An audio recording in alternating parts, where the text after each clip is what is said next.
you.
Writing's not that easy, but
It's a little after 6. Are we about ready to get started?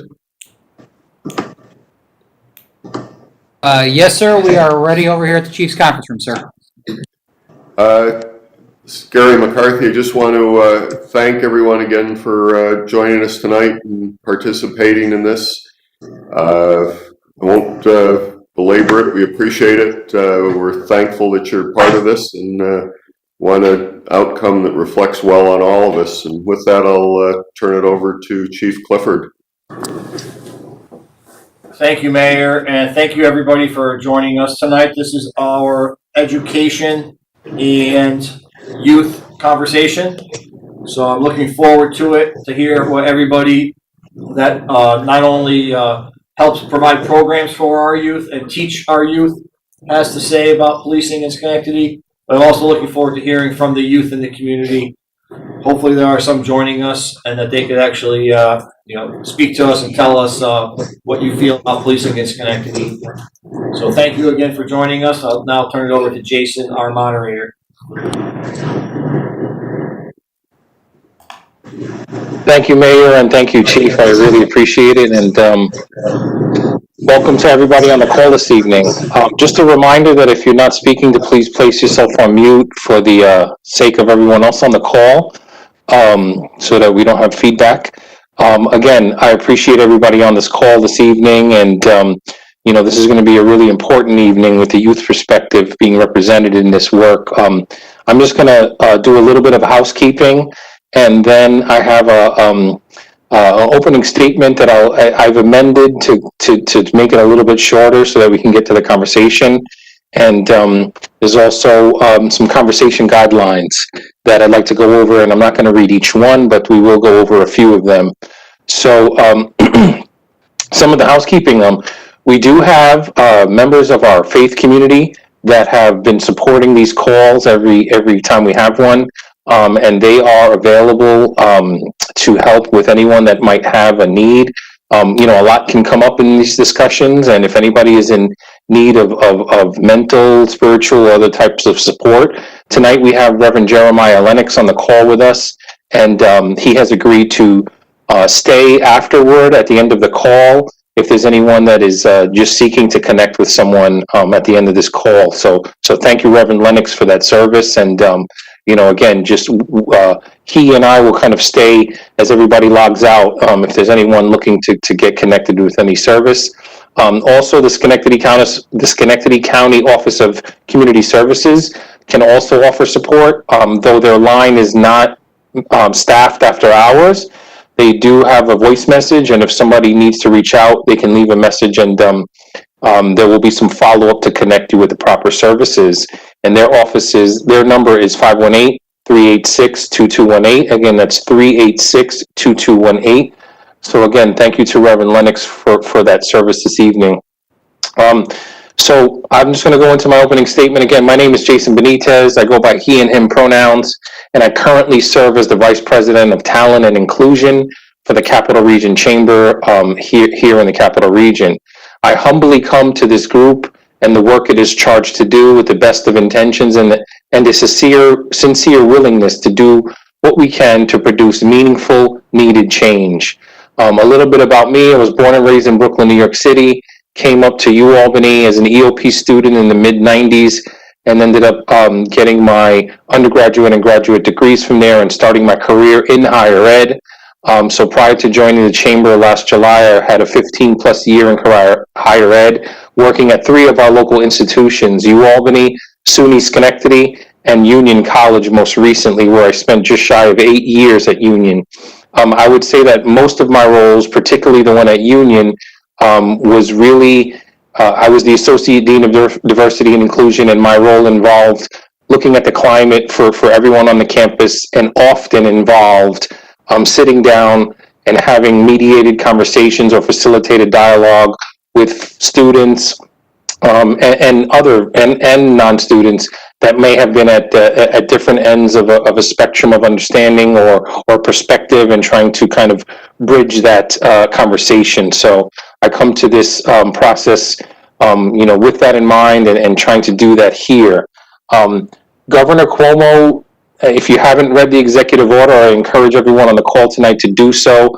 But Governor Cuomo passed the executive order stating that all police precincts in New York State have to engage in this process.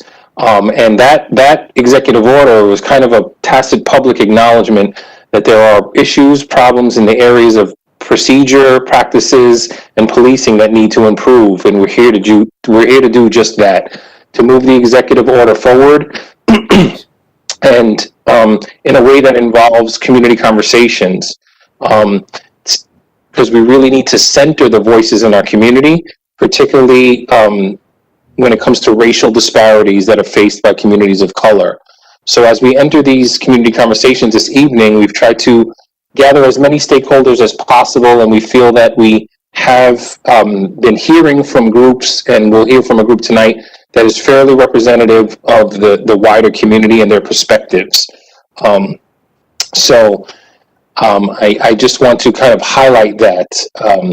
I'd like to just kind of close by saying that these issues are systemic, with generations of chapters to the stories behind them, and no one 2-hour meeting or one task force is going to be able to fully undo or address the issues, but we are here nonetheless, and we're choosing to stay engaged. And, you know, I'm just hoping that we can do that tonight. I think that you all on the call tonight, I do hope that we have some actual youth on the call this evening, but I'm looking at the RSVP list or the guest list, and I do see a lot of adults that work with youth. So I would ask for the adults on the call, you all have a unique glimpse into the realities of our youth by working with them day to day. You get to interact with youth in settings and in ways that a typical police kind of day may not allow for those types of interactions. So I really invite you this evening to really try to capture that reality, capture those perspectives, and see what you can do through tonight's conversation to bridge that gap that might exist there, because you all are excellent, can be an excellent conduit for that conversation. So with that, I'm just going to read some of the community conversation guidelines. I'm not going to read each of them, but I will focus on the ones that I think are most pertinent. And then we'll just go around, and I'll start with the rounds of questioning. So for tonight, community conversation guidelines, speak your own truth with care. This means that it's important to be authentic and honest, but to do so knowing that everyone might be in a different place in their learning. And it's important to be mindful of the impact we might have with our words on those around us. Where possible, use I statements. I know many of you are representing a particular group or a youth perspective, but where possible, use I statements and try to avoid making broad generalizations about a group. I really like this one. Assuming positive intent. I think we all are on this call this evening because we feel we can bring something to the table. And I'd like everyone to assume that everyone is on this call with positive intent and positive intentions this evening. We may not share the same language and experience, but please focus on assuming that everyone's doing the best they can. The ouch oops policy, if something is said tonight that is hurtful or a rub for you in any way, please say ouch. We will have the person who made the statement say oops, and then we can either together in the moment or at the end, we can connect the two people and address where the ouch was for them and why. Leaning in and leaning back. I would say that if you're one that tends to speak often, please contribute and do so this evening, but over the 2 hours, find time to lean back a little bit. And if you're one that doesn't speak up often, try to find tonight a way to exercise your voice and contribute to the conversation. However, we encourage everyone to try to remain actively engaged throughout the entire session. Stay with any discomfort you have, stay with it. It may be teaching you something about your own experiences. Get curious and examine that. Courageous and brave spaces. There's been a lot of talk about safe spaces, and while tonight might be safe, it can be uncomfortable at times. So it doesn't mean that you won't be challenged and that you won't be uncomfortable, but just let's support each other during these sessions in any way we can, and do our best to speak your own truth to power tonight. And again, as I mentioned, many of the issues we will discuss tonight are institutional and systemic, and as such are not necessarily the fault of those in this virtual room. However, it is our collective responsibility to actively eradicate the problems within the systems that we will be discussing. So with that, there ends the housekeeping. And I'm just going to change my view here so I can go to grid view and see some more folks. But basically, the way this is going to work, and again, this is the fifth or sixth call, and we found this process to be a little bit better. Rather than go around and get introductions and titles from organizations from everyone, that can be a little time consuming. What I'm going to do is read a question, and anyone that would like to respond to that question will indicate by raising their hand. I'll call on them. If you're not on video this evening, you can just indicate in the chat box that you'd like to respond, and I'll call your name. And then I'd like you to introduce, again, your name, the organization that you're representing this evening, and then answer give your reply to the question. We will try to jump around on different topics and different themes, and we'll try to get to as much as possible. But, I do encourage everyone on the call to try to find a time to speak at least once and contribute to the conversation. And with that, we'll just get right into it. So, again, so let's see here. Let me just get my... And if there's ever a question about anything, please, folks can raise their hand, ask a question, or drop it in the chat box. So just jumping right in, from your perspective, or the perspective that you're representing this evening, how would you currently describe the status of the relationship between the Schenectady community and the Schenectady Police Force? How would you currently describe the current status of the relationship between the Schenectady Police and the wider community?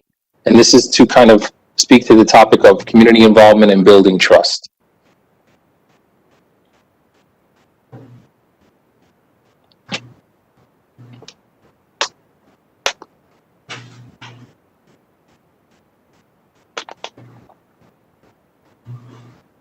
Yes, Kamali, good to see you this evening. Hi, Jason. My name is Kamali Brown, and I am representing the Seat Center in Schenectady. I had the opportunity to conduct a couple of focus groups with our students, and one of the themes that I heard in those conversations were that they really didn't know how to approach or communicate with police officers so that they wouldn't have a negative experience. Many of them talked about what they observed through other friends or family members and their interactions with police, and so those experiences made them uncomfortable, not knowing how to step into an interaction. What do I say? What do I not say? How do I make sure that I leave the interaction with a positive experience? So they were unclear on how to do that. So there was a number of times where they shared that there wasn't trust, and they shared that there was more fear than trust. And then I think that was the gist of it. There was more fear and just not understanding the role that police played in their community and how to really have a positive experience with that. Thank you for kicking us off, Kamali, and thank you for polling, the youth that you work with. We appreciate your perspective. I see Violet is one of the youth on the call. She may be under attendee versus presenter, but she would like to speak. I don't know if it was in general. I'll just speak to this question. And we also have Shane Bargy from the Boys and Girls Club. So if Violet can hear me and can take themselves off mute, or if Shane would like to jump in and answer that question. We're on the topic of community involvement and building trust. From your perspective, how would you describe the current status of the relationship between Schenectady Police and the wider community? Hello, this is Violet. Hello, Violet.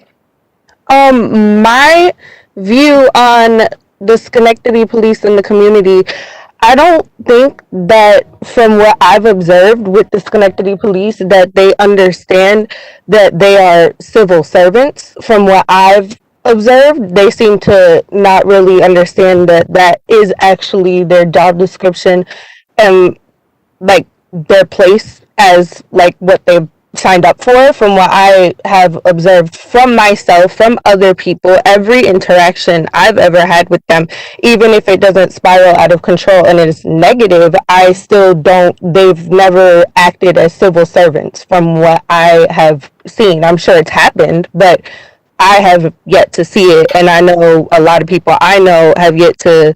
They don't feel that way. They don't feel that Schenectady police act as civil servants. They act as they do their policing, but I have had many friend of mine have a negative interaction with them as well as myself. Like I said, even if it's not anything outrageous, it's still like they're civil servants. And if you come to them any type of like if you come and you're heated or you're cursing or anything, they don't want to deal with it. They're like, you have to calm down before you speak to me, which actually isn't the fact of the matter, because you're a civil servant. Like, you should be able to approach a police officer anyway and have them treat you and do their job as they would any type of way. They should be trained for this. You know what I mean? That's everybody I know, that's their view on how it is that they don't act as civil servants. Thank you, Violet. Shane? Hi, everybody. This is Shane Barbie, Executive Director of the Boys and Girls. Kay Sampleton on the line as well, who is our Unit Director of our Mount Pleasant site. And there's other things that she'll talk about, but this is obviously a very complicated issue. We have two perspectives here on this. One is organizationally. Our perspective is the teams have a major perspective that I'll talk about, and our organization has a different type of perspective in relation to when we call the police for an emergency. We've noticed they respond immediately, and they will stop in and play basketball with the kids and come to our events, which is all very important. But we are fully aware that many of our teens have a very different perspective. Their day-to-day interactions are not so positive. I want to say that the chief, Lieutenant Mascherone and Sergeant Plowden, they had an open conversation with 9 of our teens this past summer, right as the George Floyd episode was occurring, and they had very honest conversations, and I think both sides learned a lot. But the teens specifically expressed fear whenever they saw police were nearby, and they were afraid when they, quote, rolled up on them. The teens explained it was similar to sort of like a post-traumatic stress syndrome issue. They provided many examples that night to the chief and his officers. Many of them said they do not trust most officers enough to provide input to them, but did provide examples of a couple of officers they did trust to talk to, who were present at a lot of their neighborhood functions, shooting hoops with them, asking how they were doing, etc. I think the teens and the chief, they all agreed that building trust through regular meetings with the chief and his officers was a must. These are more solutions now than how the teens view it, but the teens view it as a trust issue at this point, that we're part of this meeting. And even though it was a very positive meeting, but there's still a lot to be done. Thank you, Shane. We appreciate that sentiment. And yes, the trauma that is experienced in our communities, particularly by our youth, is certainly a major component that we need to be aware of with the environments that our youth are coming up in and the trauma that they can and do experience. So thank you for bringing that into the conversation. Melanie Conti, please unmute yourself and go ahead. Okay, I'm Melanie Conti. I'm the Safe Harbor Anti-Trafficking Coordinator for Schenectady County through Captain of Community Human Services. And in working with the youth in our community and growing up here.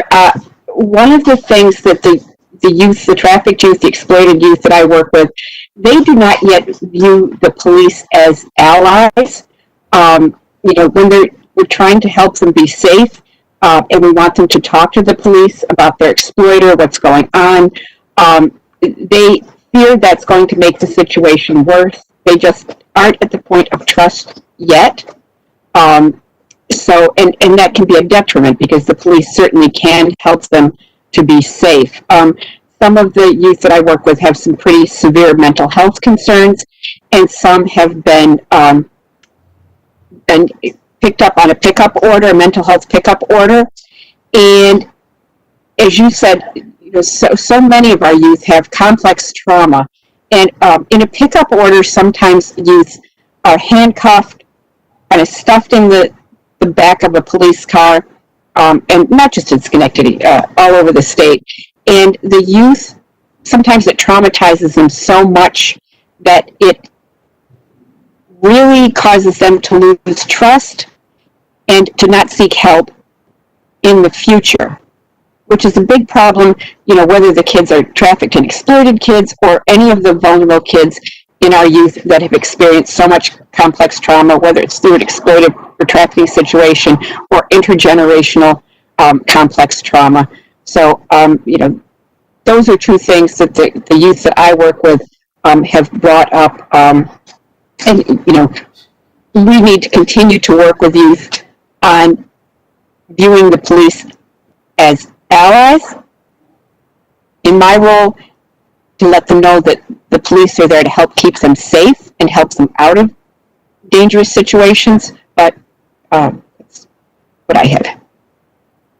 I appreciate that. And as Shane did, feel free if you want to loop, if you want to quickly offer some solutions, to your comment, if you point out a problem and have a quick solution that you can tie into that statement, please do that. So I see Mr. Matthews, and then we're going to come to Will Revis.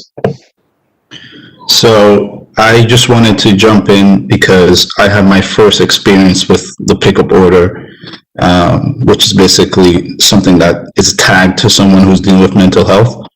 And so you might call the number to have that person picked up. It was my younger brother. And, it was the cops showing up. And they weren't always clear about the pickup order and whether it had been expired yet. They didn't have a connection to the psychologist or the mental health professional. It was very isolated. And they didn't understand what was happening, and I didn't understand what was happening. So calling the cops made it worse every time my younger brother had an episode, because they could not help. And so, that is of extreme importance to be addressed. They need to be able to communicate with each other. The cops shouldn't just be showing up to a scene with no context. And, I would say one time he was arrested, young guy, and I would go to the station to pick him up. And, they had no clue. They just released him. They didn't release him to the hospital. They didn't call one of us. And so, that's what a lot of young people are dealing with, just this endless loop of miscommunication between the important institutions. And then, speaking to what Shane was saying, I work with lots of youth organizations. And yes, we can call police officers and they're going to show up and it'll be great because we're all leaders. And, they can communicate with us on that level. But a lot of our youth, a lot of our young men, they don't feel the cops have their back. And when something happens to them, who do they call? And I feel like that's the dream, if young people can believe that the cops have their back. I've also spoken to young men who, have a baby mom and deliver the kid, and the baby mom calls a cop on them. And this is maybe 3 or 4 years repeating over and over again. And I'm like, damn, you went to jail for 8 months and went back with this baby mom? She called the cops on you? You put your hands on her? She's like, she put her hands on me first, but that's my baby mom. She called the cops. And so there's this maligned relationship where some people think the cops have their back, but when the cops come, it just worsens the situation. And that person still has to go back and live with that woman. And because they love each other, they have this kid together. And so I just see these ways where just poor communication, where cops aren't working directly with families, where cops aren't working directly with mental health providers. I think those are the things that you can do. How can the cops work with families so that someone doesn't have to leave their household, or work with a mental health institution so that the person isn't in and out of the psychiatric ward? So I'm just going to drop all that in because those are the things I think are truly important. Working directly with families, so you're not taking someone out of the community. Every villain that you arrest who's a young man is somebody's uncle, brother, father, and I think that's what's missing. The fact that you cannot take a criminal out of a community without taking someone's son out of the community, without taking someone's father, without taking someone's uncle. Thank you for those perspectives. Appreciated. I got Will Rivas, then I have Diana, and then Terrell. How you doing? What I would like to say is, as an individual who's dealt with police on both sides of the coin, I really think it's important for people to understand the role that generational poverty and these social injustices really play into the lives of our youth. Yeah, you're dealing with a generation of youth as a young man, because we saw, because I saw what happened to the men in our community, like Johan was kind of talking about. I grew up 15, 16 years old with no men in the community that looked like me because they were all in incarceration. So how does a child who grows up to see such things, and I say that to take into consideration the perspective of our youth now with what they're seeing on social media and on TV all the time with the police brutality, how can we expect, and in working with my youth, this is something I take into consideration for myself. I grew up extremely angry at the police. I didn't want nothing to do with them. I come from a community in which, in committing crimes, it was our everyday practice to become smarter than the police officers. And as an adult now who no longer is in that lifestyle, it was a total culture shock, a culture change for me to adapt that which was given to me coming from a background in gangs and drugs, to change that perspective to and keeping in consideration the greatest need of my community and how I want the best life for my people. How do I address that? And what I found is the same way on one side of the coin, us in the community, we have total misconceptions and misbeliefs that have been passed down based off interactions and experiences and things we've seen or what we heard about the police. And then on the other end, the police really, they don't come from our community, so they don't really know the evolved situations. They don't know about the level of mental health in homes. They don't know the trials and tribulations of teen pregnancy and kids not having the educational resources.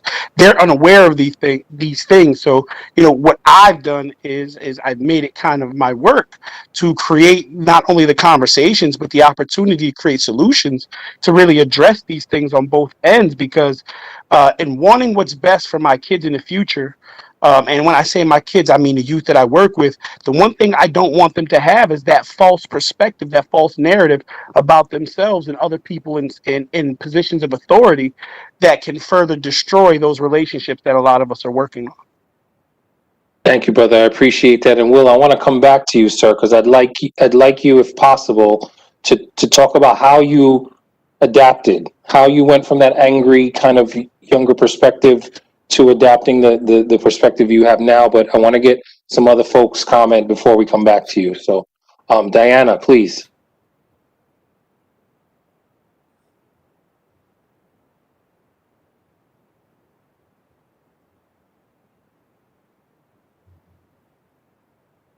I still have you on mute. There you go. We can hear you now. Okay, sorry about that. Couldn't figure it out. Good evening, everyone. My name is Deanna. I work at Seat Center. I just wanted to mention some of the solutions or suggestions that some of our students brought up during our meetings. One of them was they would like if police officers would volunteer more at community centers like ours or even the Y. I know this is happening, but not at the level that it should be happening, in my opinion, where there is a police presence just for good things happening, not just when bad things are going on. So if there's like specific times that police officers can be assigned to be in community centers like ours, that would be great to get to know the youth, to get to know what's going on, just to have a feel for the community. Another suggestion that some of our students brought up was also having a specific system where they can report violent or excessive force complaints. Some of them have experienced this and they feel like they had no way or didn't know where to go or who to talk to because it was by the police and they feel like going to the police was just not going to be helpful. So maybe if there was like a force that can take care of people that want to have a complaint about excessive force that they can feel comfortable going to. And the third, if I can remember, and this is just my opinion, I feel like there should be a stronger presence of police officers that look like us and that also live in the community that we live. I know this is something that we all know, but I feel like sometimes we overlook the necessity of that and how important and how it really impacts the youth that live in Schenectady. Thank you. I'm going to try to get to as many of you as possible. I have a bunch of folks in queue, so Mr. Outlaw, please, you're next. But I see everybody who's chimed in that they want to respond. There you go. So kind of to piggyback off of what Diane said, it was a great, I like what you said about more police involvement. I feel like the police are involved in the community. I feel like they are involved. They may not be, I agree with she says that they might not be involved at the rate that we may all like them to be at, but I do see Schenectady police involved in things in the community. Even like with help, like people like Will, with like the Christmas drive that he does. I've gotten a chance to, not only have that experience myself, but also like share that experience with my kids. And, at a young age, they're able to see that, every interaction with the police doesn't have to be a negative thing. I have a grandmother who retired from corrections. So like I was taught a lot of things about the police department, about just, how to interact with the police and just things to do and things not to do. Ways to end up in jail, ways to not end up in jail. My grandmother, she, worked at Rikers for maybe like 20, 30 years. But not everyone gets that education, early growing up, and not everyone gets those interactions, going to a jail for positive things, for Christmas parties and things like that, or being able to, to do fun things to police, like play basketball with them. Not everyone gets those interactions, but they're super important. And I think that they're really important now with the younger generation, kids that are in middle school and high school. They're seeing, we're seeing all these things happening with, with police, and people who look just like us happen all around the country every day. But they're seeing, like, they're growing up in this kind of stuff. Like they're not able to process it the way we're able to process it. So I think that, the education is just even more important on both sides, on the police side and on the community side. I think, like, on the community side, it's our job to, like, spread more positive messages. Like, for example, I had my first interaction, I would say, like, last week, my first, like, really negative interaction I've ever had with police, maybe like last week. And it, my only saving grace was the fact that when they showed up at my door, something told me to ask their name and their badge number, and I wrote it down. And had I not have done that, when I went down to the station 2 hours later, I would not have known I wouldn't be able to tell the sergeant who did what, because that was my only way to identify them. And I don't think many people know that. I don't even know why I thought that day. It's just something didn't feel right. But I took down those 2 officers' names and their badge numbers, and it was my saving grace. Like because when they walk into a situation, kind of like Johan said, they're complete strangers. If it's you and your family member, or you and the mother of your child, or whatever, or you, whoever it is, even if it's someone that you don't like, at least you two know each other. But when the officer steps into the situation, they are a complete stranger. So we have no way to identify them at all. And if things get chaotic, adrenaline's rushing, and whatever's going on, after the fact, you don't know. You just know Schenectady police did this, Schenectady police did that. But I think it's important that not only we remind ourselves, but especially remind the youth that when they're having these interactions, they need to do the slightest things, like ask the officer's name and badge number. These aren't bad things at all. They're not. There's nothing disrespectful about asking the officer what his name and badge number is. And if they give you a hard time about that, then you really have a problem. But that's the simplest thing that we can do, and at least like teach these kids, is to on the community side. Like I said, everything, and I feel like on their side, I feel like they do get involved enough. But not enough. I feel like they do get involved, but I feel like this community is small enough to where if the officers of Schenectady PD were consistently involved in things going on in the community, if they continue to do what they're doing and step it up, I think that we'll be a lot better off. I do see them involved, but I think that if they were involved more, it could only lead to more positive things. And I think that on our end, as educators and people that work with the youth, if we can tell them the simplest thing, like, because it doesn't matter if you're having a good interaction or a bad one or something as simple as whatever. If you just, take down a name and badge number, it could really be a lot of these kids saving grace in a lot of situations. Thank you for sharing those perspectives this evening. It's really important. We hear from a lot of folks. So I see a lot of great interaction in the chat room. I want to come back to Melanie because she wanted to offer up a potential solution. And then Will, if you had a chance to think about that answer, what process did you engage in to adapt your thinking? So Melanie, please.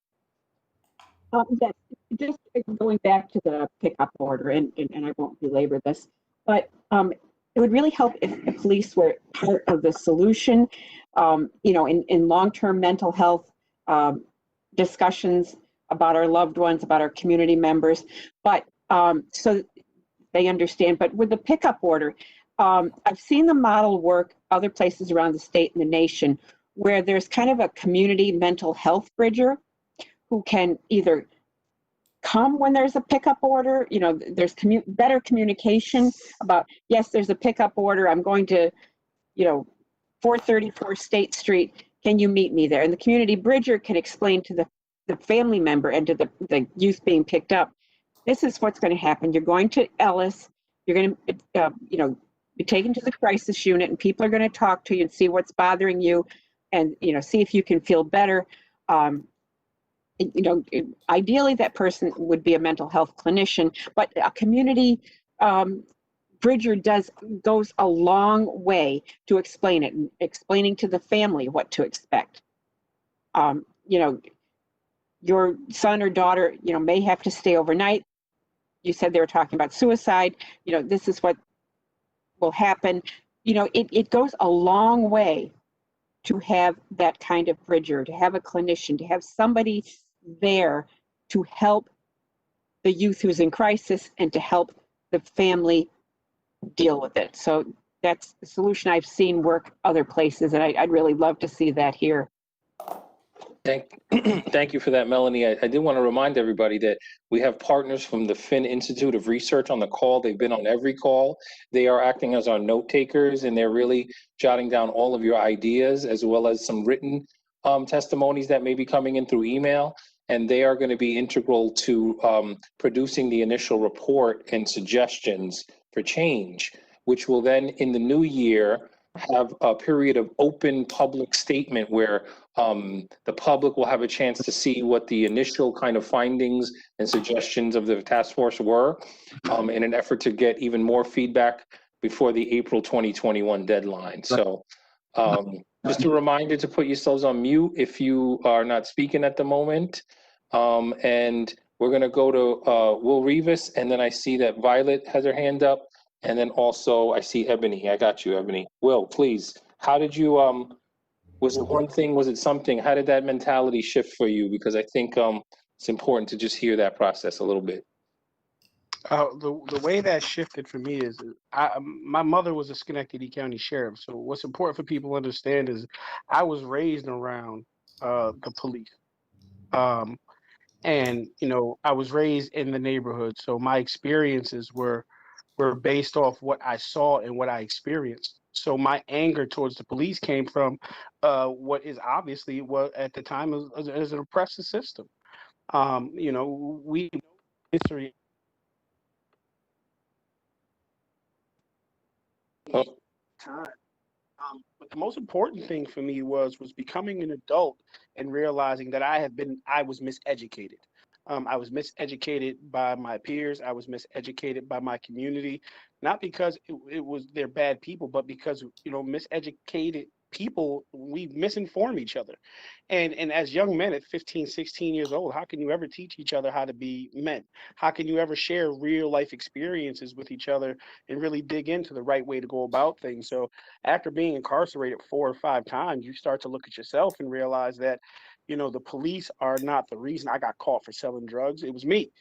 The police were not the reason I got arrested for busing checks. It was me. So at some point you start to look at yourself differently outside this oppressive system because, let's be honest, social conditioning and the school to prison pipeline, all these things are real. There's no make believe with this stuff. But at some point, what happens is we all have that moment when we start to see outside of our experience. And for me, it was sitting, in a cell, and it was really taking consideration the accumulation of my life and understanding that I had a choice to be better. I didn't have to continue to succumb to my choices. I didn't have to continue to be what I was told. And my wife, I thank my wife, really for this, because one day she says to me, William, you have the opportunity to change lives and you're a drug addict. And it wasn't really till then until potential and clarity really started to set in. And I realized that maybe I had been going about things absolutely wrong. And, the way I started to treat people and deal with people became different. So I started to retrain myself, my thinking, my feeling, my responses, my reaction to situations. And what I found was growing up as a kid, even when I was arrested and selling drugs and being chased by police and sitting and questioning, there were times in which I came in contact with police officers who were actually fairly decent. It was my reaction to a situation in which a lifestyle I was living at the time, it didn't allow me to really have that safe interaction. So because I was doing what I was doing and where I was, I felt how I felt. And for our youth right now who are seeing, based through social media and media every day, police brutality, Black and brown bodies being broken by the police. So it's creating an anger in them in which how could they fairly interact with a police officer when this is all they're seeing? So the way I changed it was I totally had to stop and retrain myself. And not listen to the perspectives of everything that was given to me just from the community in the block in the neighborhood. I started to have to reach out to people who weren't from where I came from and start to really give myself new opportunities and new interactions. Thank you. Thank you for that. These issues are certainly multi-layered, and you offered some well-rounded perspectives there. So I see also Tom wants to get Rochelle Stanley on, so we're going to come around. But Violet, you have the floor, and then we're going to come up to Ebony, and then we'll come over to Rochelle. So Violet. Thank you. I have a few points because I actually was taking notes during this because I just thought there was a few things that I should address real quick that were on my mind as everyone was talking. So Ms. Diana mentioned something about how police should be more involved in the community and, showing up for events that are positive to change the negative connotation. And I do think that's important. And I do see police out here in positive events. However, I think that becomes irrelevant when in charged moments where people need them, they don't know how to conduct themselves. Yeah, you guys can do all the positive things that you want to do. However, when you're losing yourself in moments where there's a crisis happening, then it becomes sort of irrelevant. Like, you can do anything nice that you want, but when your job actually needs you and it gets stressful, that's the time where you need to pull through and you really need to shine. And I don't find that people are doing that. I also noticed that people were saying that there aren't avenues for people to take when they experience police brutality. Now, I have a friend of mine who actually did experience police brutality at the hands of the Schenectady police, and he called all of the numbers that were provided, and they told him there wasn't enough evidence. There was video footage, which I actually saw myself, that I thought was more than enough evidence, but they told him that there wasn't enough evidence. And quite frankly, I just don't think that the systems that are in place that are supposed to hold these people accountable, you can give out the numbers all you want for internal affairs or whatever have you, but it's not going to do anything if these organizations aren't actually holding anyone accountable. And the same thing for the Mr. William mentioned the mentality change, in that his reaction to the police is what got them to stop reacting some way. But again, these are civil servants. They should be able to deal with whatever reaction you're putting out as a civilian, because you are the civilian and they are trained officials. I also have the mentality shifting. My friend that experienced the police brutality was always the first one in the conversation to defend the police. He actually always was out here talking about like he thinks they get a bad rap and he doesn't know why and this and that, this and that. It wasn't until he moved to Schenectady and experienced it at his own hand. He actually didn't even break a law. It was a mistake on their part, which they did admit to that. Like he, got detained and they were like, oh, our bad, bye. But he still experienced the police brutality. He had bruises all over his body. And now it's a complete mentality change. He was always the first one at the scene. Anytime anyone was saying something about the police, he was like, no, there are good ones, this and that. He no longer feels that way because of what he experienced. This is a man that doesn't break the law. This is a man that didn't break the law. This was a mistake on the police's behalf, and they had yet to do anything about it. Nobody was held accountable.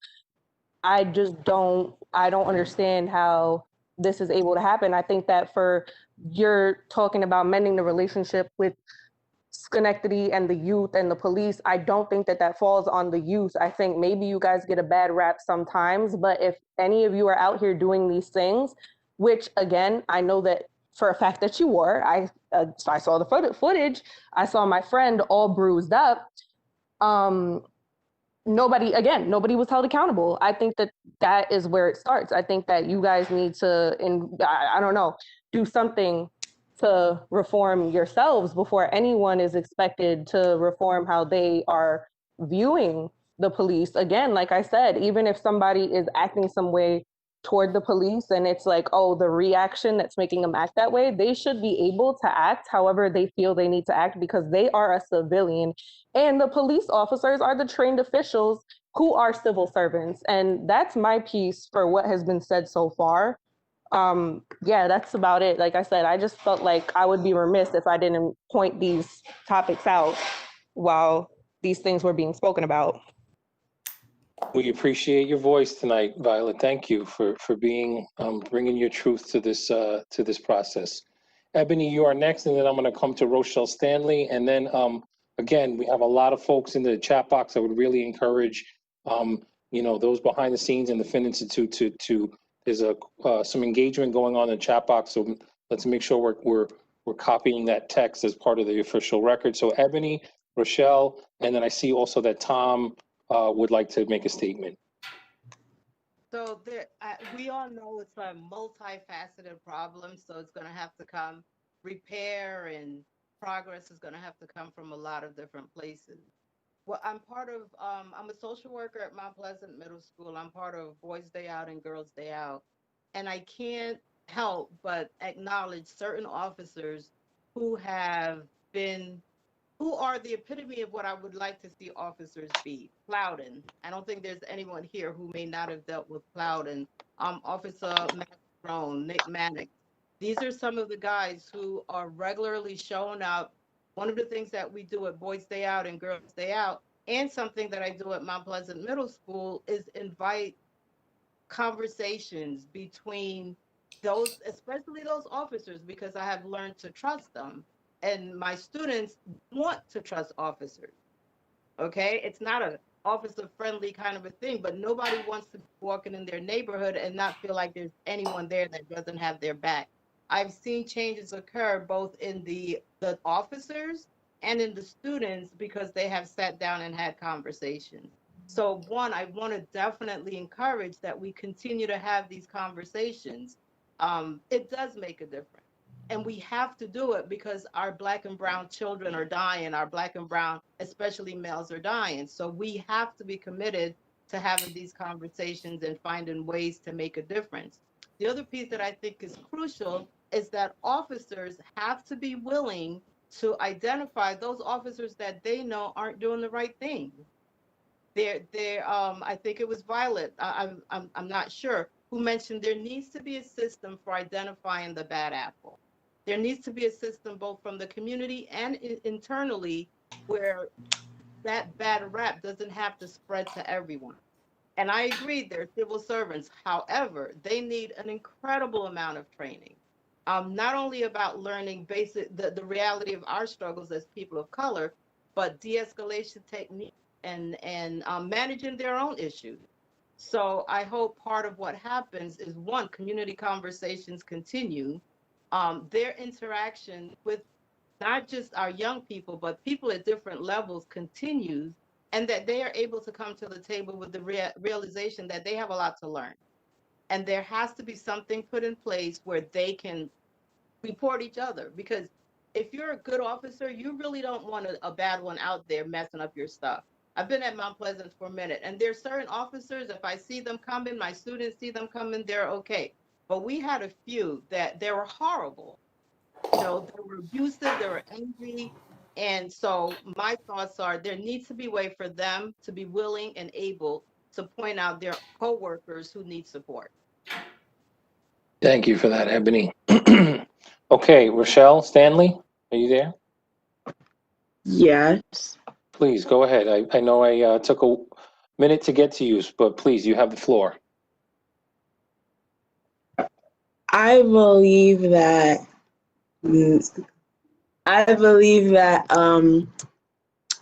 police are there to help everybody, and if anybody has a problem with anything, they should call the police. If anyone that watches maybe a lot of social media, they might think differently from a lot of videos on top of social media, because most people like to record whenever they have bad interactions with the police. So others might get a different opinion on the police instead of what might actually happen if they had no interaction with the police. Thank you so much, Rochelle. We really appreciate you being with us this evening and sharing that. Thank you. Okay, Tom V, I think he might need to be elevated to panelist. Tom Verrett. And then I did see that Diana would like to comment as well. Deanna? Yes. Can you hear me? Yes, we can hear you. Yes. Awesome. So, and I just wanted to kind of echo what a few other people had said. So I'm a teacher at Mount Pleasant Middle School. And I really do just feel like there are some police officers that are absolutely, like, unbelievably amazing. Like Ebony said, they are like the epitome of what you'd want. Like, I've sat at Belmont football games and seen Officer Plowden literally start from one end zone to the next and stop and talk with everybody at the football game, and everybody knows him.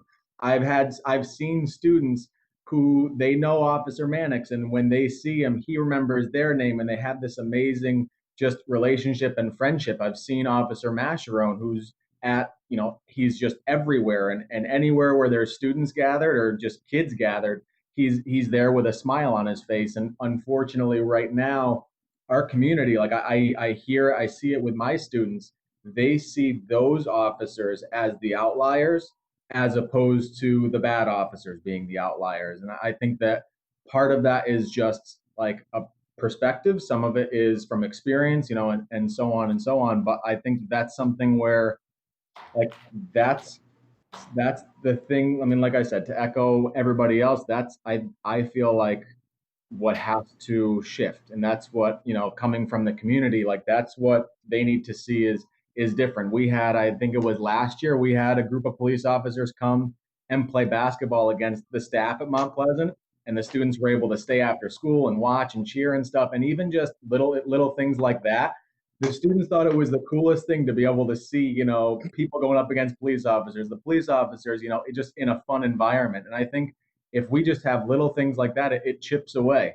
And it might seem small at that moment, but it really does, it makes a huge impact for those students, because those are they're young, students and young children for now, but they're our future, and they're the ones that are developing this perspective and this viewpoint that's going to continue on. Okay. Thank you. Thank you, Tom. Terrell, Mr. Outlaw, we're getting a little bit of audio feedback from your. Thank you. Appreciate that. I'd like to move on to another question. we're an hour in and we're still on question one. So let's move on to a different topic. But from your perspective, what are the two issues that you think are the biggest problems in your community right now? From your perspective, or those that you are with daily, what would you say are the two biggest issues facing your community? And I'd really, again, without pulling teeth virtually through the screen, I really would like to hear from some folks we haven't heard from that are on the call. Oh, and I'm sorry, Deanna, I'm going to come back to you. I'll come back to you right after we get a response. So from your perspective, what are the top two issues or problems within the community right now?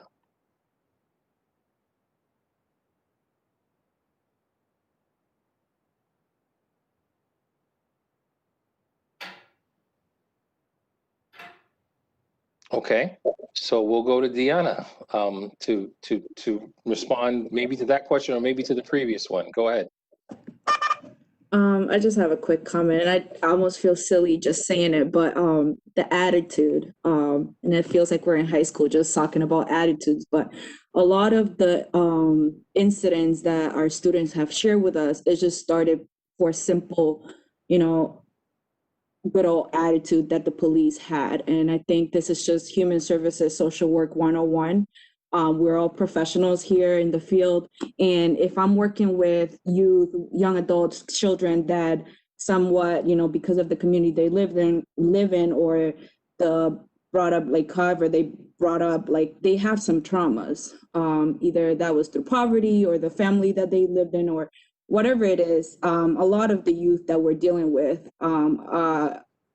they experience some trauma. And I feel that us as the professionals should come prepared to deal with that. And I feel that, just like you can't expect me, the good old program specialist, to be rude to a youth, why are we accepting that from police officers? And it's just simple, walking down the street and it's like, what are you doing? Or why are you walking this way? Or do you have drugs? So it's just simple, just get rid of the attitude. That will be really nice. And just be kind. You are a servant after all. But I think that's what really aggravates a lot of our youth. I think that's how a lot of the problems start. I'm not justifying if youth or is rude to the police. I don't think that's okay either. But I feel that sometimes it does come from the police officer first. Thank you. Ken Brooks, we see that Ken Brooks would like to chime in. Please go ahead.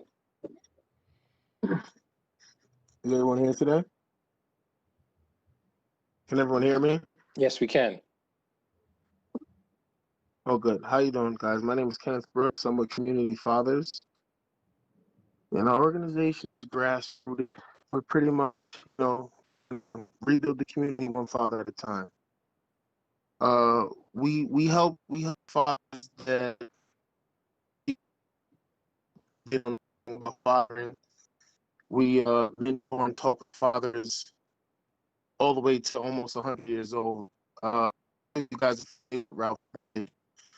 And Ken, if we're losing your audio signals coming in and out a little bit, I don't know if you can move to a place with a little bit better signal, but we're catching every other word. We're catching every other word of what you're saying. Is that better? Yes, better. Okay, perfect. Yeah, so I was saying Ralph Boyd, some of you guys are familiar. And he was a war veteran, and he had a time where he was fighting for the same things that we were fighting for. When it comes to the treatment of police officers and things of that nature. But you guys were saying problems in our community, and I think two big problems in our community, and I'm not trying to be political because that's far from me, but how everyone feels the president is going to make such a change. That's how people feel about their fathers. So the lack of fathers in our neighborhood, it trickles down a lot of actions and a lot of issues in the community. So like the father is the provider. So now if you have a child who doesn't have a father, the mother's angry for some reasons, the father's angry. he's not around. The kids are angry. Things are happening. People aren't having what they need in a home. So they're going out to steal, or they're using drugs to suppress the feelings. The father is their role model. Nobody never taught them anything. They don't know how to do anything. And just I can go on and on about the importance of having a father in a life of a child in the community, but also just the economic struggle that we have. Because I know, me personally, I've had situations with police officers. I'll just say 2 stories, for instance. Last summer, I bought a boat, and I'm out riding on the river, and I get kind of blooped by the state troopers, the troopers that are out there, and the officer says, "Hey, are you Ken Brooks?" And automatically I get scared. I don't have a clue what's going on. I'm new to the water. I don't know what's going on. He goes, "Yeah, the guy at the marina told me to look out for you, that you'll be out here." So the guy that I bought the boat from had a relationship with the police officer to have them look out for me, to where if he saw me, to help me. And that was something that a lot of people in the industry, they don't have that relationship. And I've also had an incident with the police officers where I was they manhandled me in my own home, tased me, knocked my teeth out, and got away with it, all while wearing cams and being recorded and having rules and regulations to follow. And it's heartfelt that this kind of stuff still goes on after years and years of trying to make a change. So someone has to be accountable for this stuff happening. And if some of the time was spent with the police officers, trying to help out with the issues that they're going to solve.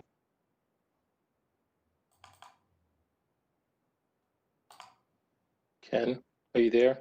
Early kids, but if they get to the root of that problem, then the problems won't occur, and then there will be less likely police brutality happening.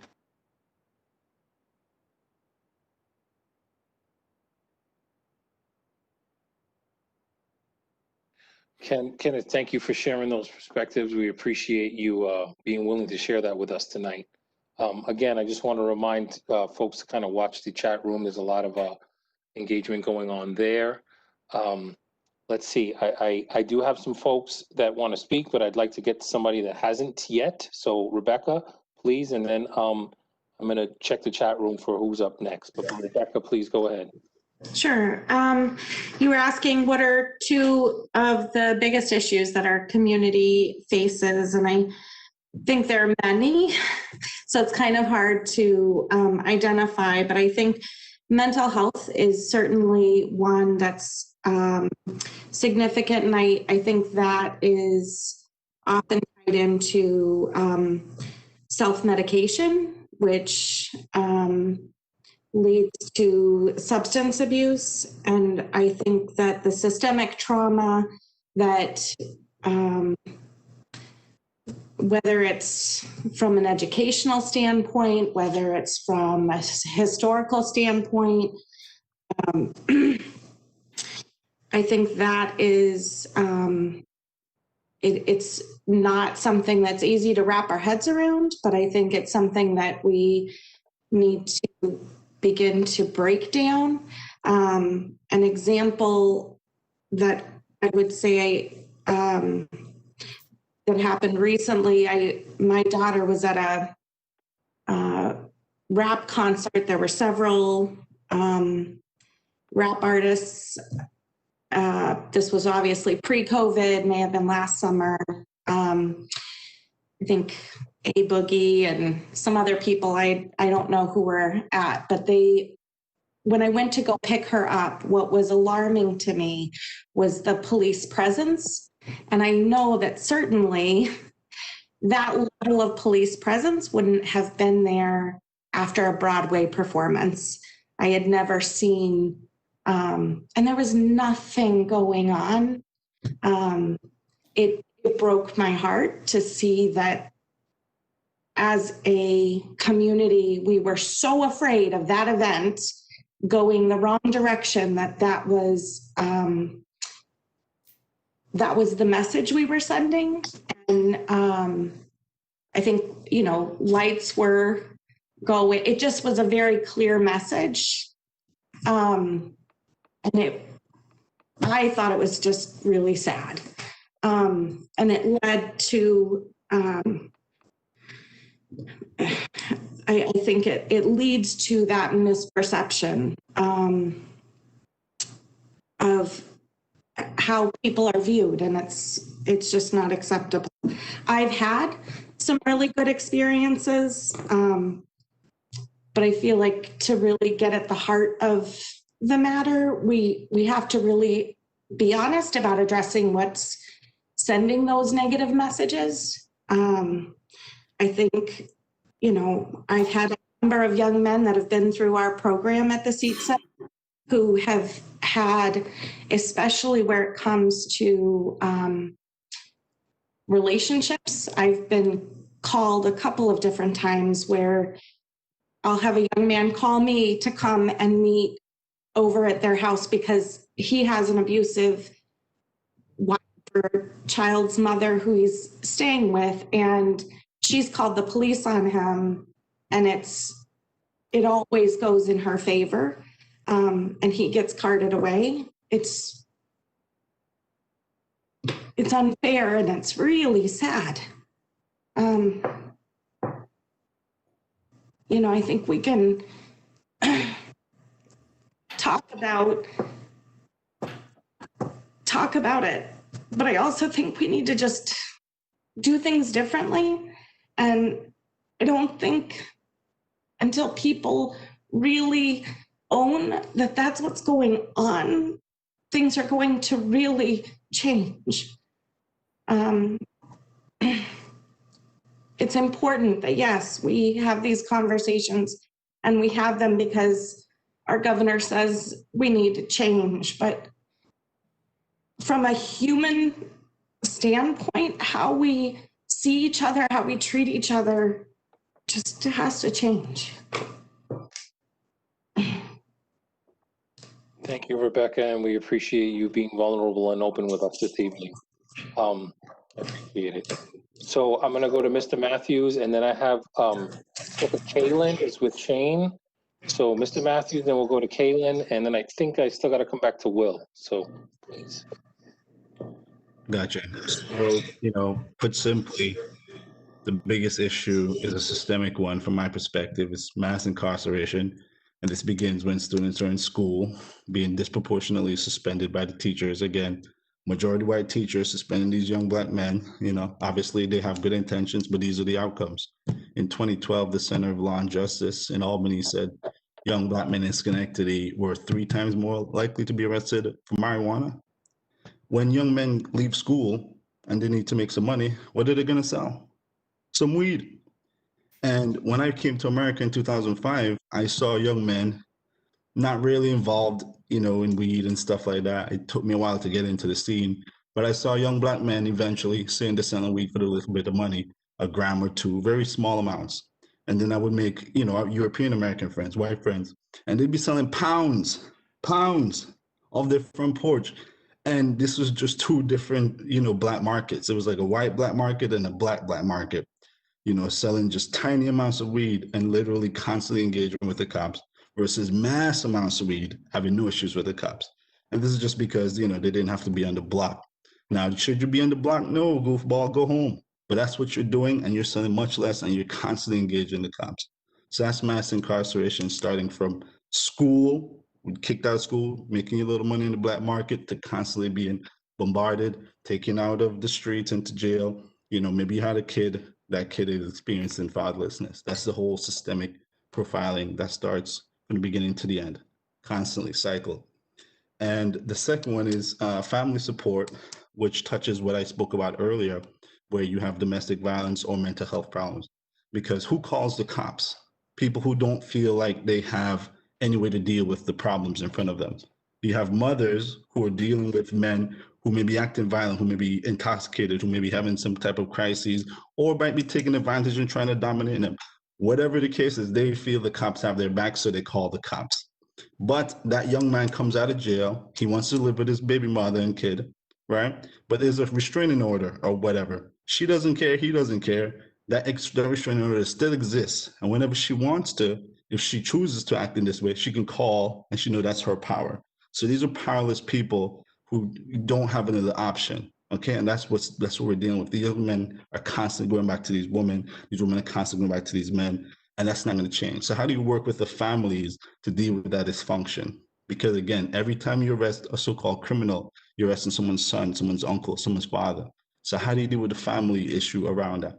Again, the other side, who else is going to call the cops? You know, when my family called the cops, again, my younger brother was having an episode, you know, and they came and it made it worse. And I'm like, I wish we could have dealt with this, because it completely took it out of our hands, and it made sure that we were completely powerless because no one had any information. The cops were completely powerless because this was just the ringer for them. They just constantly.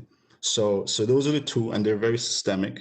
Again, mass incarceration, targeting young Black men from schools into the community, and then the lack of family support. These systems are not working with the families to deal with this. These women who are calling the cops, because who's calling the cops? These families who are calling the cops to help with their young boys who they can't control. You know, so how do the cops work much more strategically with the families? They could have a reactive component to this because things happen. There are crimes being committed. But how do you more strategically work with families to help with these issues? How do you keep these young men in these communities? And then, you know, thinking much more broadly around mass incarceration, looking at our schools and our hiring practices, because it's completely ridiculous. Even me as an immigrant coming in to see how diverse Schenectady is when all of the teachers are one way. You know, they couldn't be everybody, but how could that even possibly be? And similarly for the cops, how can it possibly be that all of the cops look this way? There's two Black ones. One, that's insane. As an immigrant, you know, I saw that immediately. And that was not how it was where I grew up. You know, you can say, go back to where you come from, whatever. But that's just the reality. It was just insane to me that this is life in America. Thank you for those perspectives, sir. I think we have Kaylin on the call via Shane's login. So Kaylin, you have the floor. Hello, my name is Kaylin Sampleton. So I wanted to speak on, I guess, two of the biggest issues that I see. As Rebecca said, there's just so many, but the biggest ones that come to heart, just that are overstretching over the issues that we're facing, that I'm facing now, is the acknowledgement of mental health in a 360 view from police officers to community members, and where it is stigmatized and not normalized, and to some degree a very large percentage of people are impacted or experiencing some sort of mental health issue, or sorry, I don't know if it's dinging on your guys' end. No, we can hear you. Please go ahead. To some degree, somebody is facing a mental health challenge in their lives, and there's no doubt that as trauma has happened in front of police officers, that they are also struggling with mental health issues as well. And so I feel that it is not acknowledged enough, and there's not enough resources for the community and for the police officers to gain mental health help, and to have therapists available, to be able to have community support. Going along with that is with drug use and its relation to mental health, and how it's criminalized. I personally have had a brother who was addicted to heroin, and with drug use, he did not do any criminal activity. However, it is a crime to to use the drug. And from anybody who has any experience with family members or people close to them who are addicted to drugs, it is something that needs not criminal attention, but needs that mental health component and supports, which those are completely different systems, but mental health and drug use do not have sturdy supports in our community, and there's not many places to turn. The other thing is the collaborative efforts between community serving institutions and organizations. Police have their role, just as I have my role as a program director at a youth facility. And there are different roles that need to address different issues. So I would like to see more collaborative efforts between organizations who are there to help the people and there to serve the people. Thank you. Thank you for that, and thank you for offering solutions. So, Will, I'm going to come to you real quick, and then I'd like to go to another question that I'd like to ask, because I want to capitalize on the fact that we have a bunch of educators working in the school on the call tonight. So, Will, please go ahead, and then I'll throw another question out for the group. I'll make it simple, because for me, it's only one thing, and the issue is America. The socially oppressive system that's been created has been in place for generations. These things are not new, as Mr. Kenneth Brooks spoke about. The thing is we have to find ourselves in a place where we come up with creative and innovative ways to create change. Lack of equitable education and economics, housing, the Black and brown families being ripped apart, lack of fathers in the community. All these things are symptoms of an oppressive system that has been created intentionally to have these outputs and outcomes. And I believe what's happening is now we're at a place where so many things just happen to make sense. For generations, our fight have always been on one premise or another. We were fighting for rights, then we were fighting for education, we're fighting for women's rights. All these things of the utmost importance. But because there isn't a proper imbalance in the American system as a whole, every time we gain ground on one thing, we find lack in another field, because there's all these things are a part of a much bigger systematic situation, as Johan states. So what I really love about where we're at in Schenectady in this small microcosm is there's so much representation, and there's so many people, so many organizations, so much phenomenal work. I think a lot of what we're seeing is we have a lot of the answers. We have a lot of the people in place, the voices, the ideas. The only thing we're lacking really is that connective tissue, as I've heard kind of a couple people talk about, to really create change. And due to COVID, and interesting enough, me, Shane, Johan, a lot of us were on a phone call a little while ago. What people are not aware of is we're getting ready to walk into an incredible generational splash with these youth and what they're facing, with a year of education being snatched out their lives due to COVID and the lack of educational funding. So when we talk about mental health and substance abuse and all these things that are outcomes of a socially oppressive system, we have to be very aware of our efforts and make sure that we're preparing, because what we're going to be facing in the future, and what I fear is what the media will do to our people, and how it's going to show our efforts. And I fear that, because our youth are innocent. These symptoms, these situations are not their fault, but we have been charged with the collective, with the creative work to create solutions for them. So for me, that's always really what I like to keep forward. But the one issue is America. Thank you, Will. Certainly, many of these issues span beyond just Schenectady. I think it's important to look at the 30,000-foot view, but I also, want to make sure that as we get into the last 40 minutes of this call, that we're also trying to really narrow in on actionable, tangible things that Schenectady can do. But I hear you, brother. I hear you. Okay.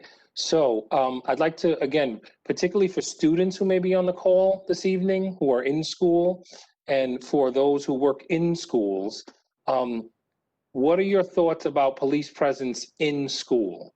Good idea, bad idea, thoughts or reactions? Having a physical police presence in our school buildings, from your perspective, good idea, bad idea, could be done better? Please, go ahead. Anyone who would like to, just to lead with the Ebony, please. Generally speaking, I think it's a bad idea. Again, I refer to those officers that have been amazing and connect with our kids, but almost every officer prior to that, there were not good, healthy interactions. I don't think they should be there on a regular basis, police in the area, if you will, but I do think it should be part of what they do to come in with a social worker, a therapist, somebody there to moderate the conversations so that some trust can begin to happen. I remember a few years ago when there were fights almost every day after school. There were no officers coming in any regular way to help support. Nor do I think I don't know. At that time, it was just so unsafe that yes, I wanted to see them there. But now we're at a place where we've seen so much violence coming from officers that I think their presence should not be there. But in a planful way, I think it's a good potential solution. We saw different reactions from different students when they were coming, when we read the different books and the different authors, and how some of them could support the kids in their anger and frustration. So I think we want to be really careful about which officers we expose our students to on a regular basis. I think any officer that's doing that would need a significant amount of training in order not to re-traumatize our kids and our adults. Thank you for that perspective, Ebony. Anyone else, whether a student in the school or a educator who works at the school? The question right now is, your thoughts, reactions to physical police presence in our school buildings. Good idea, bad idea, or propose a different idea? Yes, Terrell. Similar to you, I come from Brooklyn, New York, and the middle school I went to at the time, growing up, it was a lot of police presence, and led me to grow up. Like, I'll give you an example. Honestly, it was nothing like Schenectady, I would say, but since we're on the topic, you would go to school, and before you walk into breakfast, there was like 2 officers there. You got to put your police through a book bag scanner, metal detectors. So just as an example, the real life, some schools are excessive with police presence. And this is like what I experienced in like the 6th grade. So of course, 6th graders in Schenectady, thankful that Schenectady 6th graders aren't experiencing that, and I hope that they never have to. Like walking into a school and having to put your book bag through a scanner, to make sure you don't have any weapons or anything in your book bag. But I just to say, like, I think that too much would absolutely be a bad thing. I don't want us to move in a direction where there's a lot of police presence in the schools, because especially with the idea that a lot of these young kids from urban neighborhoods grow up with, we're very connected to jail and prison, whether we're directly affected by it or not. A lot of us have brothers, sisters, mothers who have been incarcerated, friends who, a lot of, who would end up, dead or in jail, in jail if they're lucky, like, crazy enough to say. So like we grow up with this, we have this different kind of connection to jail and the prison. Like we're a lot closer to it, I would say, than we should be, So I think in the educational environment, I don't think that that they should be there, because we deal with that enough outside of school. A lot of us, a lot of kids, they deal with that enough outside of school, to the point, to where they shouldn't have to come to to school every day and see that, or have to experience that. I think it could be very traumatizing. So I understand how people may not see it that way, but if you're from some of these neighborhoods, you see police a lot more. You hear sirens a lot more than you do in other neighborhoods. You see police a lot more than you do in other neighborhoods, and it's usually not a good thing.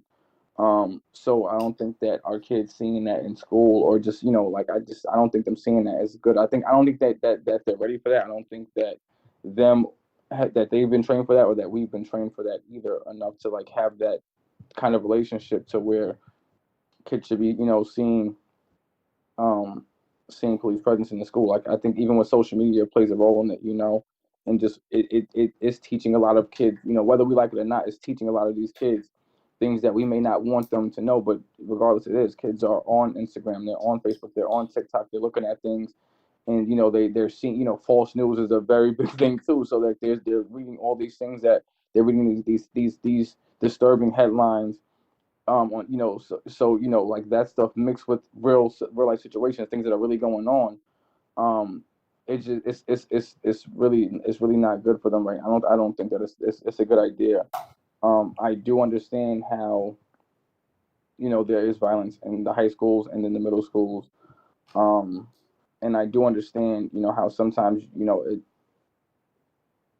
people might want that, but I don't think that we're ready for that. I don't think that the kids or the community, I personally don't think that we're ready for that, or that they're ready for that either. Thank you. Thank you. And I want to acknowledge the wisdom dropped in the chat space by our Reverend Lennox on the call tonight. And yes, Reverend, that's what we're attempting to do, is to create a story together and walk that story together. So thank you for that a bit of wisdom in the chat space there. Anyone else before I move on to our next question want to respond to police presence in the schools? Hi, good night. This is Simone Miranda. I am part of the Schenectady City School District, but tonight I'm representing Working Group and Girls of Schenectady.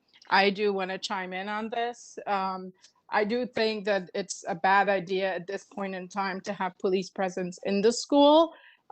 Working with youth, I've seen some positive things happen, as Ebony mentioned, with police, law enforcement, and the students, but I don't think at this point in time it is something that we should concentrate on. I think what we should really focus on is building positive relationship and be thoughtful if we are going to have some sort of presence of police or / law enforcement in the schools. Thank you, Simone. I see Rochelle, and I think I saw Patty with her hand up. So Rochelle and then Patty.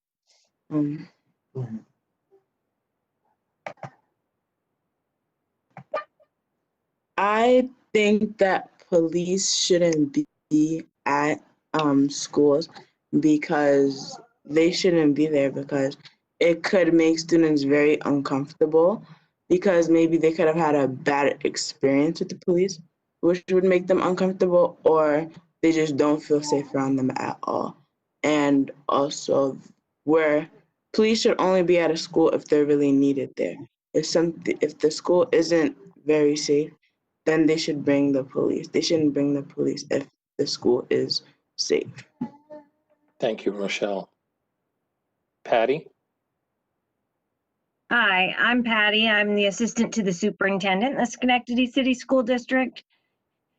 And I think that it's really important that we're always keeping in mind that schools are a place of learning.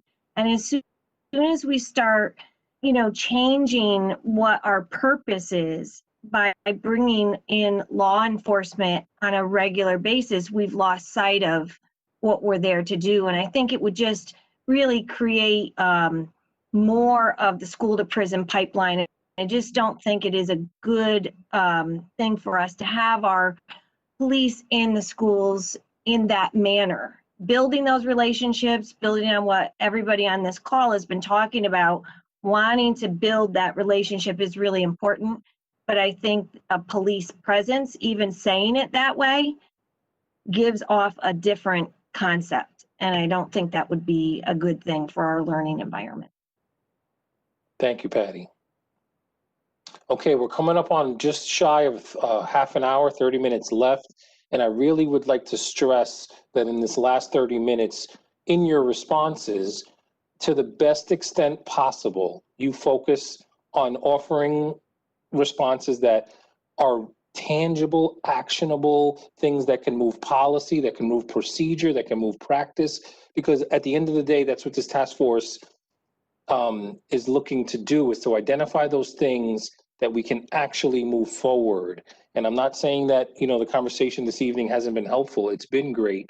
I just want to try to narrow our focus a little bit in this last 30 minutes, like actionable, tangible things that the task force can take, hear from you, and then actually put into a report that tangibly moves something forward. So with that, I just want to kind of loop back to that concept of trust, because I felt like we touched on it, but I want it to come more from a solution standpoint right now. I'd like to ask, can the police build trust with the community without help from the community? Are there things that the police could be doing proactively on their own to build that trust without the community members? What could that help look like from your perspective, if you agree that they can do it without the help from the community? So again, to the extent possible, focusing your replies on tangible things, solutions. Let's try to focus on solutions in the last 25 minutes and propose them. So can the police really build community sense of trust without involving the community? And then if so, how do you think so? And Terrell, I saw your hand up. Okay, to answer your question, your new question as well, is to end the last one. I love what Will just said in the comments. He said that police should be in the schools, just not in uniforms. I really like that idea. I think that's a great way for them to begin to build some type of trust with the youth, with the community. I think, especially the youth. I really like that idea. I don't know if anyone else does. I really like that idea. And I'm surprised it didn't come up earlier, but I just wanted to say that. I really do. Great idea, Will. And I think that it's not nothing that specifically the police need to do. I think there's work that needs to be done on both ends. I think I think that we often we blame the police as a community. I feel like we blame the police. I personally feel like we blame them for a lot of things, without taking accountability for ourselves and seeing what more can we do. I think that there's things that can be done on both ends. We can talk about what the police what they can change and what they can do all day, but I think it's also important for us to hold ourselves accountable and look at what more can we be doing to help the situation as a whole. We can't, no relationship gets anywhere with someone blaming one person constantly. You don't really get anywhere. So I think there's work that could be done on both ends, and I think everyone could agree or disagree with that. I appreciate that. And a solution or a set of solutions where everybody feels like they have buy-in and a role to contribute will just promote a more collaborative effort. So I thank you for that. So again, projecting out past this task force period, if you were to envision an ideal police department and community relationship or ideal Schenectady police, what do those things look like? What are some current things that we would not see in this ideal vision? What are some things that are currently not realities that we would like to see in this ideal vision? Again, really just what are the components of an ideal? If you could wave a magic wand and staffing and funding was not an issue, what are those kind of projecting out, looking at the ideal situation? What would we like to see less of, more of, and what would that look like? I've got Kamali, and then I see Miss Brown, and then we have another person from Shane Bargie's login. So Kamali, please go ahead.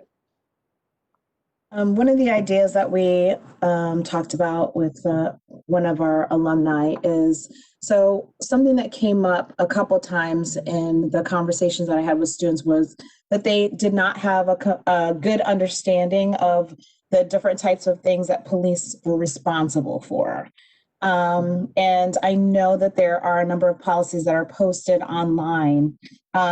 My history in working at the health department, we use a lot of language and jargon that most people wouldn't understand. And so I know that a lot of state entities use that similar language. So being able to have different language that just anyone can understand about different policies, and maybe even doing some videos on explaining, the different policies that police use in the community, so that there is more knowledge of what police officers are responsible for and what they're not responsible for. I think one of the ideas is that police can do whatever they want, and myself as a community, and I'm speaking as a student, myself as a community member, I have no rights. I don't have I'm not entitled to anything.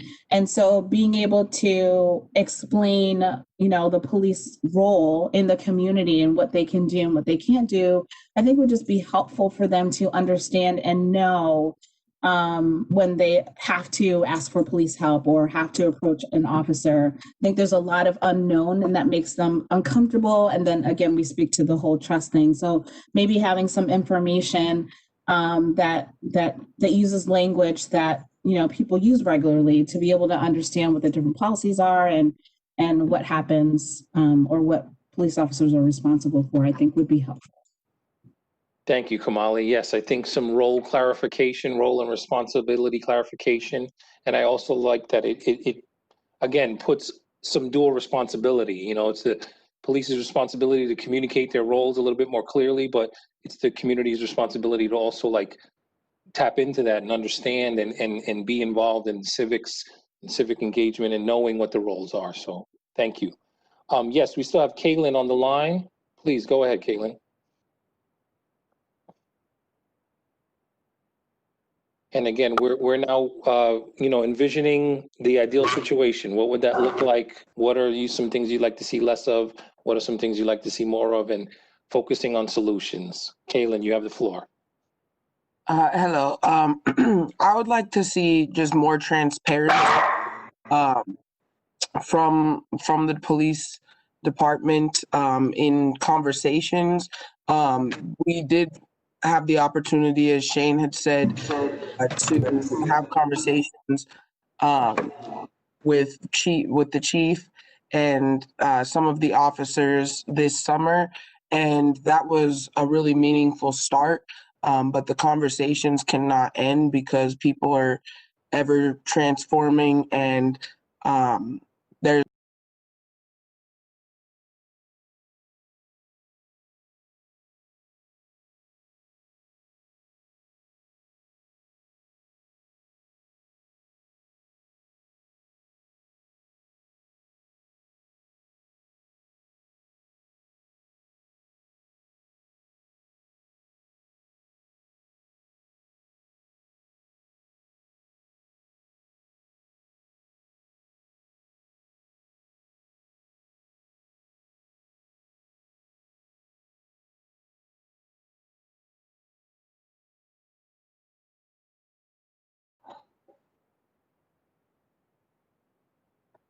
I think we lost the audio there. Kaylin, are you still there? Oh, yep, sorry. Okay, we got you back. Were you? I don't know where I was when you lost me. I think we got the majority of it. The focus on mental health and the need for more interaction with the police officers. Yes, Continue. that would be, speaking, as far as policy, that it would be required that officers have to address their mental health, and that there would be more training for officers or more departments or positions that would focus on just the health of humanity and the burdens that are faced. Thank you, Kaylin. Mm-hmm. Yes, Patty, we have you up next. Please go ahead. Yeah, I just want to build a little bit on what Tyrell had said, and Kamali, I hadn't really thought about the fact that each of us brings certain training to the table. And so, we as educators are trained in, the development of children, developmental stages, and how they react, at the elementary level as opposed to the middle level and then in the high school. And, that's our training. And when I think about police training, there's specific training that they too have that we could benefit from, and vice versa. It's almost like reciprocal that, when we think about mental health, that we have mental health providers, and maybe our resources should be that collaboration where we're bringing our skill set to the table and helping each other to learn and understand our perspectives and our roles, but also train so that when a police officer is interacting with a 13-year-old middle school child who might have made a knucklehead decision in that moment, that they could draw upon that training that we as the educators could bring to the table, and vice versa. So I feel like there was a lot said around that. I don't want to lose sight of that. Felt that that was really powerful. Thank you, Patty. And yes, I just want to re-stress again to the Fin Institute and others on the call that there's a lot of suggestions tonight in the chat space. So let's be sure that we copy and paste that text into the official record. Probably more engagement in the chat space tonight than any other call. So we appreciate those of you, continually chiming in with some suggestions. So again, about 15 minutes left, and we're just talking now about what do you want to see from your Schenectady Police Department? It's really, simple. I know it's not a simple answer and solution, but I just want to try to have a very simple kind of conversation there. What do you want to see from your Schenectady Police Department? What do you want to see more of, less of, etc.? Yes, Will? More engagement with the youth and less basketball shots. I think it's important for us to understand we cannot continue to just allow the same things. I think the importance of where we're at, tangible solutions, because I'm a person who stands on that. Community-led conversations prior to officers even really accepting the oath, because at the point where they accept the oath to become a police officer, their training has already been accepted. And I believe and I'll say this, the Schenectady Police Department has really been great, in which they allowed myself and other community leaders, Damani Farley, to come in and have conversations with officers before they hit the streets. And I thought that was really monumental in getting the officers who were going to be in these communities of poverty and dealing with people of color to really give them an in-depth understanding of the people they're going to be interacting with. So I love what Kayla was talking about when she was talking about that mental health piece, not just for the community, but for the officers, because again, when we interact with somebody, we're all bringing our trauma to the table. I think really having those conversations, that community diversity training, before the officers take the oath, because at that point you're really gauging their commitment, because somebody's going to let you know, I don't really want to take that training. Then they're not really committed to the process of working in these communities of color, and they may have a bias, unfortunately. Second, I think what's going to be key is having officers. And the reason I say officers in the school district with no uniforms is getting officers used to just being humans. Put the uniform down. Get engaged with our youth in the schools. Talk to them. Hear their innocence. Learn their trauma, their truth. Engage with them, because what we want to create a pipeline of youth from the city of Schenectady to want to be officers someday in the city of Schenectady. And if we want to see change in that manner, then we have to create those comfortable conversations, those safe spaces for our youth to ask questions and to see a reflection of themselves. Thank you, Will. I appreciate the responses, offering, suggestions for training and offering where we can make some changes or things to look at. So about 15 minutes to go, and we'd like to stay on that topic of proposed solutions. So I just dropped something in there, and I agree with the very specific initiatives proposed by William, such as training before taking the oath, such as creating a pipeline for our youth into the police officer role, into the educator role, and realize how these systems are connected. And for me, it gets down to an extremely human level of just bringing empathy into this. And so how can we facilitate a strategic rebranding of police officers where they're not enforcers of policy, rather they're facilitators of peace in a community? And I think the only way for that to happen is for them to be peace officers working directly with families to address the issue, because everyone has a family and that's their primary authority source. If you cannot work with those individuals to help that individual correct their behavior or to restore their harm, what are we doing? And so I think, it's that simple, and that could, be matriculated in lots of different ways, but just bringing that into the mix, a strategic rebranding, not looking at enforcers of policy, but facilitators of peace in a community, facilitators of peace in a home, our adults need peace, our kids need to be able to play. How can these guys facilitate that? And so just completely switching it around, these individuals could probably commit themselves to that. And those who don't want to, they shouldn't be there. Thank you. So I'm going to come to Terrell, Ebony, and then I think we have Violet on the call as well. So Terrell, Ebony, and then Violet. Okay.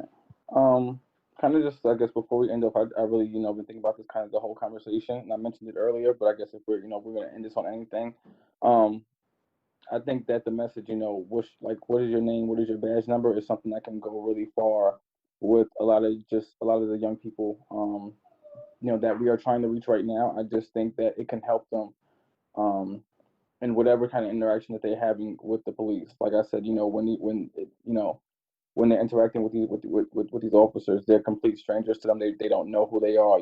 They might have not played basketball with these officers. They might have not, stayed after school when they came after school for whatever the case was. But I think that if they don't know anything, they know to ask these officers, what is your name? What is your badge number? I think that, something as small as that is something that we should spread to like all of the youth. And I would love to be a part of that. And I just think I think that we should definitely on just an ending note, I think we should definitely take that message and spread it with the youth. I think that we're all familiar with with the term "F the police," and I think that was something that we've been hearing for a long time. But it was a powerful message that was spread.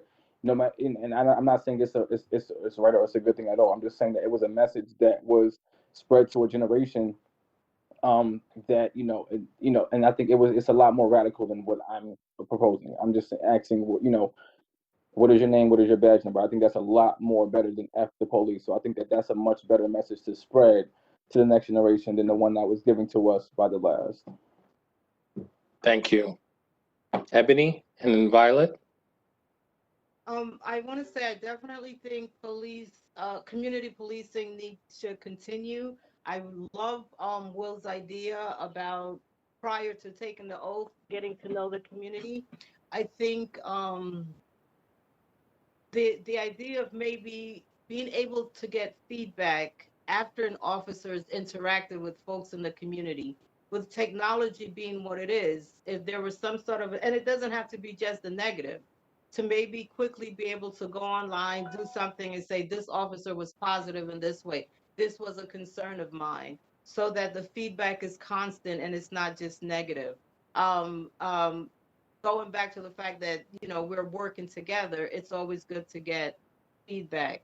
The other piece, oh my gosh, I don't want to forget it. And I think I just forgot it. Okay. Maybe having officers be something like we have so many amazing community folks working in the community, both organizations and even the school district, that maybe they could somehow be part of a team, whether it's particularly working with one of the many groups that we have, or connected to a school personnel or school people in some way, but maybe more of a team approach to all that's going on, so that not just accountability, but support is there from a team perspective. I'm not sure exactly what that team would look like, but there's so much diversity and creativity in the Schenectady that we could have different types of team work together. Thank you, Ebony. Some good suggestions there. Violet, did you want to make a final comment for the evening? Sure.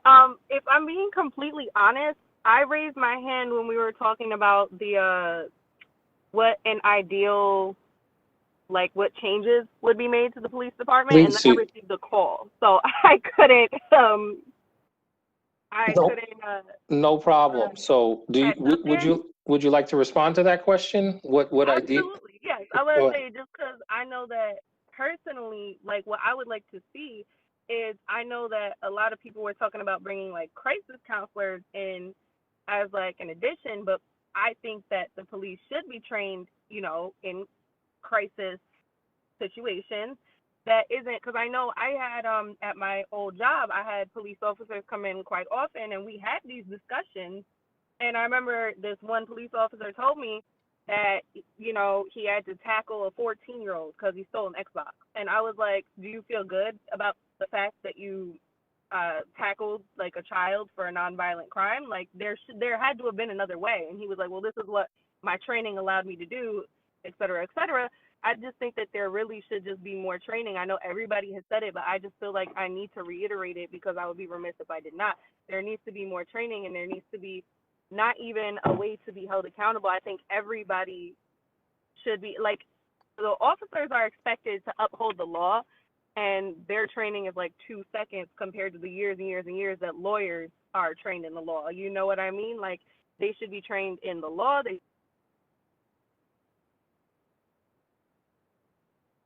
individuals to be serving the community in the way that they are expected to. So that's my 2 cents on the matter. And like I said, I kind of missed where the conversation headed after that, but I know that that's just what I would like to see in order for change. And I know everybody, a lot of people have been saying that it is part of the community and part on the police department, but I just want to reiterate, I do not feel that way, seeing as how the police are civil servants, to make that change. Because I know, like I said, I have had these conversations with officers just casually when they're off duty at my own job, where I'm like, hey, maybe have you thought about it this way though? Because I just feel like a lot of officers are like, well, I'm not doing wrong, so like it's all good. But actually it isn't, because you can actively not be doing something wrong and still kind of be derelict in your duties. That's it. Thank you, Violet. All right, we have about 5 minutes. Anyone, particularly those that maybe didn't speak tonight, has a closing comment, a final thought, something very brief, 45 seconds or less. Yes, Deanna. I would just like to add to your comment earlier about what can the community do. So I know these things are going to take some time. You know, you talked about this is going to go back into a committee, and maybe there might be some change in the near future, maybe next year. But I just want to encourage everybody to try to do something, start with yourself. We do have the contact with the students. We do have the contact with the young adults. So just even not putting the police officers in this negative light all the time, not minimizing how they feel, but also trying to be that positive, frame for them. Like, I could think of an example. I had to bring a student to a police station in Albany the other day, and she was super scared. But me being the professional in the situation, like, encourage her, like, if you feel uncomfortable, just remind yourself this is just a human being just like you. If anything happens, I'm here to back you up. So us being the people that are working with the students who offer that support and try to teach them that there is hope with the police officers, and that not always is going to be bad, and that hopefully would not always be bad, that we could get some good solutions out of it.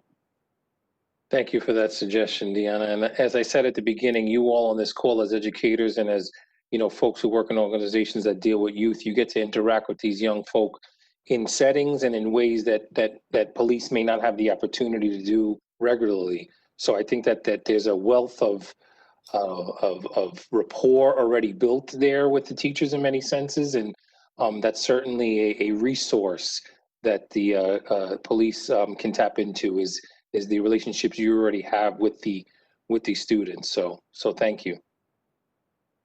Okay, we've got about 4 minutes. We got time for 1 or 2 45-second closing comments, if anybody has any.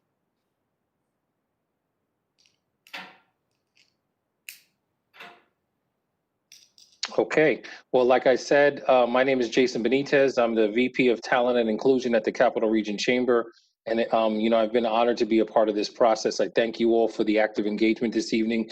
We got a lot of notes from tonight, both on the call and in the chat space. So, stay engaged, stay connected, stay plugged in, and we're confident that collectively we can see some better outcomes here down the road. So I appreciate you all this evening. And I'm going to turn it back over to the chief and the mayor for any closing comments. Thank you all. Stay safe and be healthy. Jason, thank you. I want to thank everyone. It was really a great discussion tonight. A lot of different perspectives, really things of substance. It shows a lot of the talent that those of you that are part of this tonight possess and the things that you're contributing to the community. So we're just very appreciative of your time and effort in this as we go through this process to make the police department, make the community better, stronger, and create a platform of equal opportunity for everyone across the city. And with that, I'll turn it back to Chief Clifford. Thank you, Mayor, and thank you, everybody. This was really good. I truly believe that we saved the best for last. The conversation was excellent. The chats, as Jason had mentioned, the information in the chat room is phenomenal. So again, thank you very much. Yeah, there's only one really thing that I wanted to mention. It was what you brought up, Mr. Outlaw. I feel like it's a really quick response for me to let you know that I like your idea about asking for a name and badge of the officers, but I just want to let everybody know that for a while, probably for about 15 years, maybe even more like 20, we've always had our names on our badges, and we've had right next to our badge. So the badge number and the name is right below. In addition to that, I believe it was in 2019, we started buying outer vest covers that have the name really big on it. So so we have that visual there. So I just wanted to let you know that. But it's a good good advisement to ask that also. Our officers are required to give it if asked. It's in our policy. I would also be remiss if I did not take the opportunity while on a call with youth and education to encourage any of you young men and women who are looking for careers to consider law enforcement, specifically here in your community in Schenectady. If anyone needs help along those lines, please feel free to reach out to me or to any one of the officers that are on this call right now, or that you might meet during your time in the community. Thank you very much. I really do appreciate it. With that, folks, have a great evening. Stay safe and healthy out there. And again, our Reverend Lennox will stay on the call if there's anyone that needs to connect for any type of support. Have a great evening and thank you.